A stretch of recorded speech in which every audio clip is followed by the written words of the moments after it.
हम हैं अभी किशनगंज रेलवे स्टेशन पे और हम यहाँ से चढ़कर बाबू और मैं दोनों जा रहा हूँ अजमेर शरीफ। बाबू को चढ़ा दिया और चढ़ाने के बाद बहुत खुशी से ये खेल रहा था। फिर जहाँ स्टेशन होता वहीं पे रुक जाता, क्योंकि इसे एहसास ही नहीं हो रहा था कि मैं ट्रेन में हूँ कि कहाँ हूँ। तो जैसे ही हमने गरीब नवाज पहुँचा और वहाँ पे देखा गरीब नवाज रेलवे स्टेशन पे लिखा हुआ, और जैसे सेकेंड गेट से मैंने बाहर निकला और यहाँ पे दीपावलियों को धूमधाम से मनाया जा रहा था। फिर हमारा हॉलीडे बुक किया हुआ था और हमने यहाँ पे हॉलीडे में रुका। रुकने के बाद हॉलीडे में फिर हम निकल गए रात के देखने के लिए नज़ारा। और उस 12 बजने वाला था, 11:45 हो रहा था। गली पूरी सजी हुई थी गरीब नवाज का। और यहाँ पे जैसे ही मैंने पहुँचा तो मुझे यकीन ही नहीं हो रहा था कि 12 बजे रात को भी इतनी भीड़ होता है। ये है गली ख्वाजा मैनुद्दीन चिश्ती रहमतुल्लाह की, ये अजमेर शरीफ की गली है और दीपावली भी हो रही है। बहुत ही खूबसूरत लोगों ने सजा रखा है और आपको मैं ये सामने का व्यू पूरे यार दीपावली की तरह का बहुत ज़्यादा हो गया, जाने के ऊपर मन नहीं कर रहा है। ये गेट नंबर 1 है। मैंने यहाँ गेट नंबर 1 तक आया क्योंकि रात के सारी दुकानें बंद हो रखे थे और मुझे लेना था बाबू के लिए दूध। तो जैसे ही मैंने यहाँ, मुझे यकीन था कि मैं जब भी जाऊँगा तो इस गरीब नवाज के गली में मिलता है, क्योंकि यहाँ पे ही दुकान खुल सकता है। तो ये गेट नंबर 1 है। तो यहाँ से राइट साइड मैंने टर्न किया। वहाँ पे अजमेर शरीफ पे 3 नंबर दरगाह है और इनसे मेडिकल के बारे में जब भी आपको कोई भी बच्चे का दूध वगैरह चाहिए तो इनसे लीजिए बात जी। हमारा उस्मानिया मेडिकल जो दरगाह के मेन गेट के पास में भाई पूछोगे, होटल जन्नत के पास में उस्मानिया मेडिकल, जो सुबह 8 बजे खुलता है, रात को 4 बजे तक खुला रहता है। आपको ऑल इंडिया की सारी मेडिसिन अवेलेबल मिलेगी। इसका हमारा एक संजरी मेडिकल भी है टोटल, और आउट ऑफ इंडिया की भी दवाई होगी वो भी हमारे यहाँ पे अवेलेबल है। बच्चों के लिए नेबुलाइज हम विदाउट ऑफ कॉस्ट फ्री करते हैं, बीपी शुगर भी फ्री में करते हैं जी। Thank you. इमरजेंसी मेडिसिन के बारे में sir, emergency medicine emergency medicine हो वो भी मिल जाएगी। कभी डॉक्टर की कोई जरूरत हो वो भी हम ऑन कॉल बुला देते हैं। आपको ड्रिप चढ़वाना हो, इंजेक्शन वगैरह, वो सब फैसिलिटी हम कर देते हैं। और जो पुअर पर्सन हो उनके लिए हम हमारी तरफ से भी हेल्प करते हैं। देखो बुलंद दरवाजा के जस्ट 20 मीटर के अंदर आएंगे तो मिल जाएगा। और यहाँ पे 2.5 दिन का झोपड़ा जो बोलते हैं मस्जिद, और यहाँ पे होटल जन्नती है। और ये फाइनल ये हुआ, मैं भी यहाँ से दूध ले रहा हूँ। ये हमने भाई ढूंढने के बाद मुझे अपना बच्चे की दूध की आवश्यकता था। खास करके बच्चे का जब भी आपको मेडिसिन लेना है ना तो आप इनके पास जरूर आइए, ठीक है। वो सारे मेडिसिन आपको मिल जाया करेगा, ठीक है। बच्चे का अगर कभी भी दूध वगैरह भटकते हैं तो आपको यहाँ पे आना है और दूध आपको यहाँ पे प्राप्त करना है। एक ढक्कन 3 बार। यार देखो, तो जो लोग भी अगर रात को आते हो और उन लोग वापस चले जाते हो, रात को ही अगर आप आते हैं तो आप जियारत करके जा सकते हैं, क्योंकि जो ये मजार शरीफ है ना यहाँ पे 24 घंटा ओपन रहता है, ठीक है। बहुत लोग गांव घर में या मैसेज करते हैं कि नहीं ये 12 बजे बंद हो जाता है, 3 बजे बंद हो जाता है। नहीं, भीड़ कम होती है, बल्कि 24 घंटा ये ओपन रहता है। वीडियो ज़्यादा से ज़्यादा शेयर करें ताकि लोगों को पता चले कि आप अगर रात को भी आए तो होटल में आप रुकते हैं तो आप शॉर्ट कट में आके यहाँ से जियारत करके जा सकते हैं। ये है गरीब नवाज का लंगर, जो लंगर इसी में बनता है। बादशाह औरंगजेब ने दिया था इसको गिफ्ट में, और उस समय से दिया हुआ आज तक इसी में लंगर बनता है। और लोग इसमें जो पैसे वगैरह चावल वगैरह देते हैं, इसी का इसमें लंगर बनता है। हम और मेरा हंजला आज हम लोग जा रहे हैं दरगाह शरीफ पे।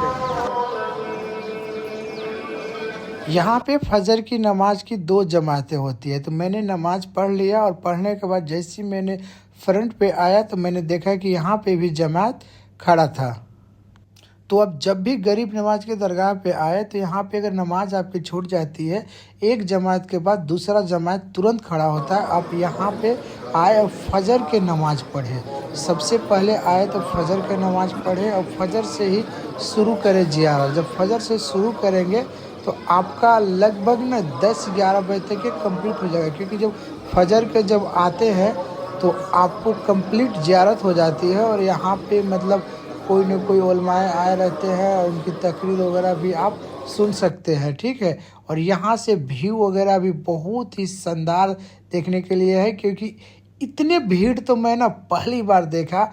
मतलब उर्स के बाद जब मैं गया तब इतने भीड़ पहली बार मैं इसलिए ज़्यादा है क्योंकि दीपावली की वजह से ना यहाँ पे बहुत ज़्यादा भीड़ रह रहा है। 4-5 दिन लगभग छुट्टियाँ सब लोग मनाने आते हैं, जैसे हम भी खुद आए हैं, तो उसी तरह से यहाँ पे बहुत ज़्यादा भीड़ रहता है। ठीक तो है, फजर के नमाज के बाद ही गेट खुलता है अंदर जाने के लिए। इसके बाद आप देखिए कितनी भीड़ हो रखा है। ये फजर के नमाज के बाद का नज़ारा है और इतनी भीड़ हो रखा है। और जब अगर ये जुलूस या कोई अचानक भीड़ नहीं लगता है तब इतने भीड़ देखने के लिए इतने खूबसूरत मंजर नहीं मिलता है। तो मज़ार के पश्चिम साइड मैंने जैसे आया और इधर से देखा कि यहाँ बहुत सारे भीड़ लगा हुआ है और सभी लोग खड़े हैं। तो ये मैंने देखा कि ये भीड़ है क्या चीज़ का। तो फिर मुझे पता चला कि यहाँ पे कोई उलमाए हैं जो आए हैं अफगानिस्तान से और ये यहाँ पे मतलब तकरीर कर रहे थे। बहुत ही शानदार तकरीर कर रहे हैं, आपको इनकी तकरीर सुनना चाहिए। तो तुम भी कोशिश करोगे उस पर चलने की। तो बात यही है, अल्लाह कह रहा है कुरान में, मेरी दी हुई रस्सी को मजबूती से थामो।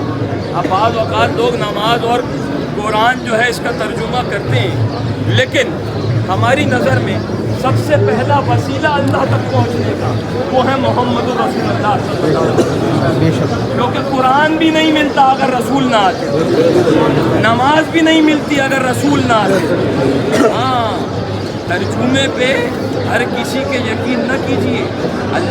फिर मैंने इस तकरीर को सुना और सुनने के बाद मुझे जाना था जल्दी से रूम पे, जहाँ पे मैंने हॉलीडे रूम बुक किया था।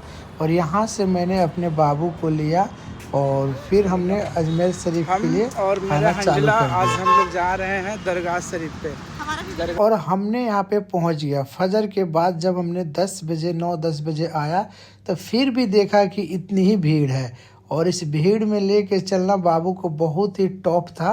सबसे अच्छी बात था कि बाबू रास्ते में ही सो गया था, क्योंकि हमने वहाँ से अपने रूम से हॉलीडे रूम से पैदल चला था और सामने दिख रहा था गेट नंबर 1 और भीड़ इतनी ज़्यादा था कि बाबू को भी लेके मैं चल रहा था। और सामने से धीरे धीरे मैंने अंदर घुसा। अंदर घुसने के बाद मैंने फूल लिया और फूल लेने के बाद फिर मैं अब वेट करने लगा कि यहाँ पे ज़ियारत कैसे करें। और बाकी आपको पता है ही कि अंदर आप ज़ियारत करने के लिए मतलब जाते हैं फूल वगैरह चढ़ाने के लिए, चादर चढ़ा। अजमेर शरीफ दरगाह पर मेरा सेकेंड बार है और मेरे बाबू का फर्स्ट बार है। अभी दीपावली के छुट्टी को लेकर इतना भीड़ हो रखा है ना। अब अब्बा देखो, मेरा ये है सेकेंड बार और बाबू का है ये फर्स्ट बार। ये मेरा यहाँ पे दूसरा बार है और मेरे बाबू का ये फर्स्ट बार। दरगाह ख्वाजा गरीब नवाज।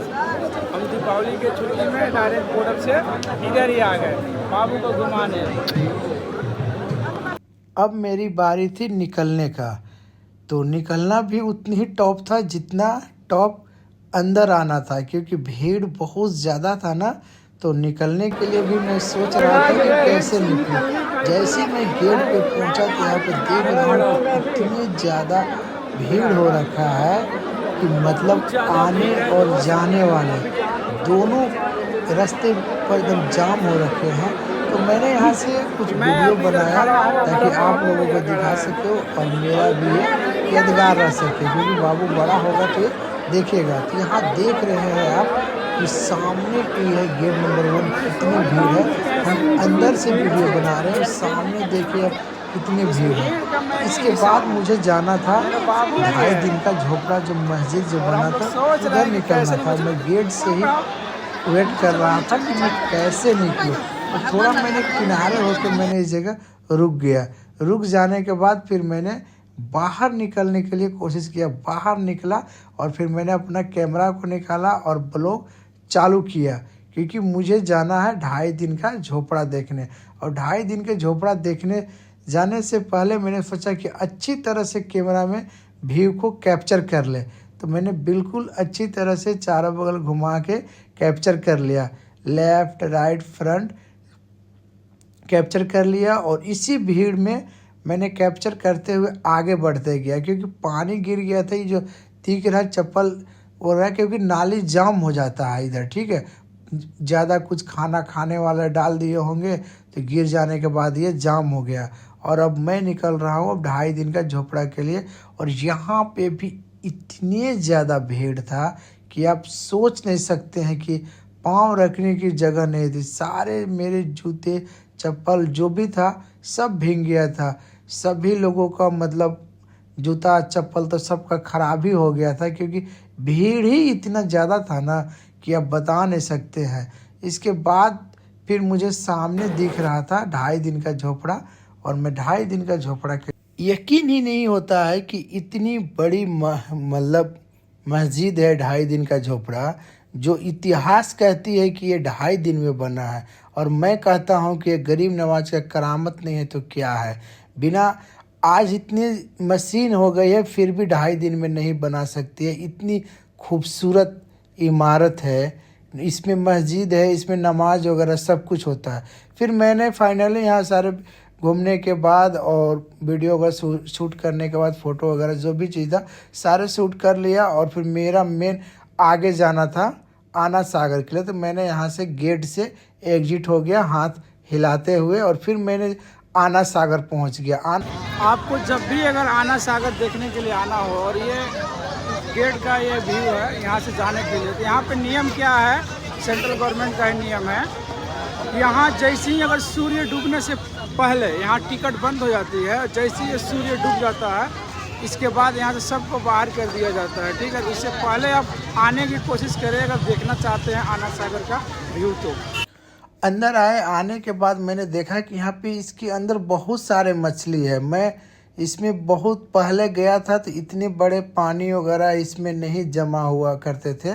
और फिर मैंने तो ये भी सुना है कि ख्वाजा मोइनुद्दीन चिश्ती रहमतुल्लाह ने इस पानी को मतलब कटोरी में समा लिए थे। जो भी मतलब कव्वाली वगैरह में आपने भी सुना होगा। अब आप बोलेंगे कि इसकी मतलब कोई इतिहास के बुक लाए, तो मैं इसके कहाँ से लाऊंगा। लेकिन हाँ, उर्दू में जो भी मतलब उलमाए वगैरह हैं इसकी बयान वगैरह तकरीर वगैरह आप यहाँ पे सुनते होंगे।